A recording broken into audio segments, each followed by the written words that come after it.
ਕਦੀ ਵੇਖ ਆ ਕੇ ਸਾਡੀਆਂ ਅੱਖੀਆਂ ਨੂੰ ਤੇਰੇ ਵੇਖੇ ਦਾ ਕਿੰਨਾ ਇਹ ਚਾਹ ਪਿਆਰੇ। ਕਦੀ ਵੇਖ ਆ ਕੇ ਸਾਡੀਆਂ ਅੱਖੀਆਂ ਨੂੰ ਤੇਰੇ ਵੇਖੇ ਦਾ ਕਿੰਨਾ ਇਹ ਚਾਹ ਪਿਆਰੇ। ਅਸੀਂ ਆਪਣੇ ਦਿਲ ਨੂੰ ਖੂਨ ਕਰਕੇ ਦਿੱਤਾ ਹੰਝੂਆਂ ਵਾਂਗ ਵਗਾ ਪਿਆਰੇ। ਦਾਣਾ ਫੁੱਟਿਆ ਉਗਿਆ ਰੁੱਖ ਬਣਿਆ ਆ ਕੇ ਆਲ ਨੇ ਪਾ ਲੈ ਪੰਛੀਆਂ ਨੇ। ਜਾਲ ਸੱਟ ਕੇ ਅਜੇ ਉਡੀਕਣਾ ਏ ਕਦੀ ਫਸੇਗਾ ਆਣ ਹੁਮਾ ਪਿਆਰੇ। ਸੁਣਿਆ ਏ ਤੂੰ ਕਿਸੇ ਵਾਲੇ ਤੱਕਦਾ ਨਹੀਂ ਦਿਲ ਨੇ ਫਿਰ ਵੀ ਨਹੀਂ ਉਮੀਦ ਹਾਰੀ।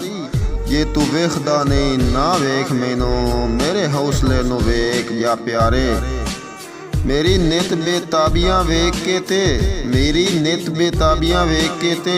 ਪਿਆ ਦੂਰ ਮੇਰੇ ਕੋਲੋਂ ਨਸਣਾ ਸਾਂ। ਹੁਣ ਚੁੱਪਚਾਪ ਕਬਰ ਵਿੱਚ ਲੇਟਿਆ ਚਲੇ ਆ ਪਿਆਰੇ।